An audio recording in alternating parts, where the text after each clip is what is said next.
Early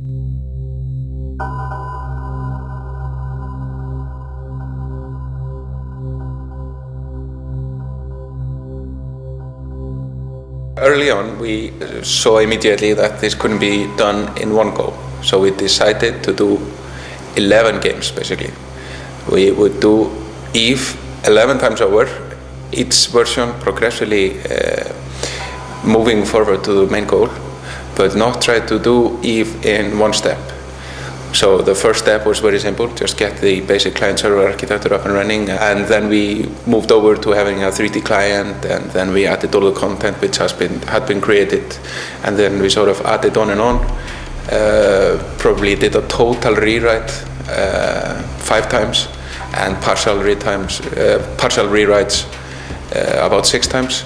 And for each rewrite we did, there were always some components which were good enough to make it across the rewrites. But the first 5 versions were almost rewrites from complete scratch. This is often called a stage delivery approach, where you sort of make almost a full-fledged product each time. Most of our bugs are we discover by reading server log files, and there we see the main areas. Often the areas can be in high-level logic code or in low-level system code, and we can see both types of bug in the logs from the server, which they generate in large amount of volume. We are probably transporting gigabytes of logs each day from London. Then we also get bug reports from the beta testers, and the task is basically organizing the bugs onto the programmers that will solve them, preferably the ones that created them in the first place.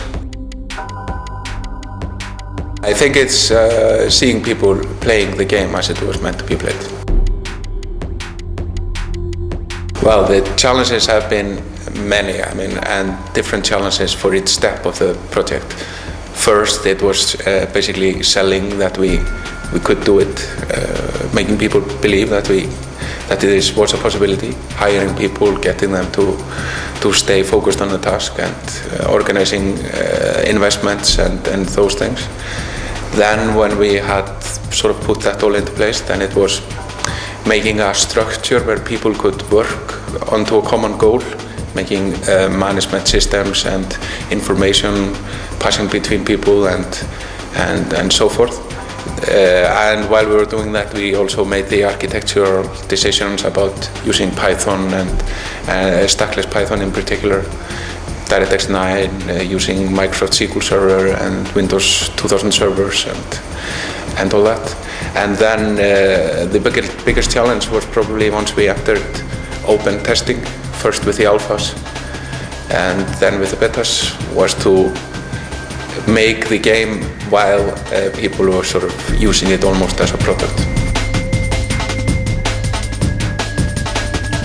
It is really free form. You can choose from a lot of possibilities. You can be a market operator, you can be a transporter, miner, you can operate a factory, you can research, you can operate a big corporation.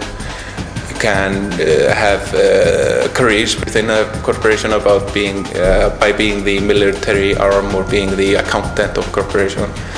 And the current games sort of more focus on having people going up against monsters, maybe in small groups, whereas EVE sort of focuses on building a society and supplying the tools and the rules to operate it. The EVE server farm is probably different from most of the current games because from the get-go we wanted to keep a unified world where even though the world is vast, you could, given determination, you could go and meet anyone at any place. So we have a lot of servers and a very big database to store all the world data. And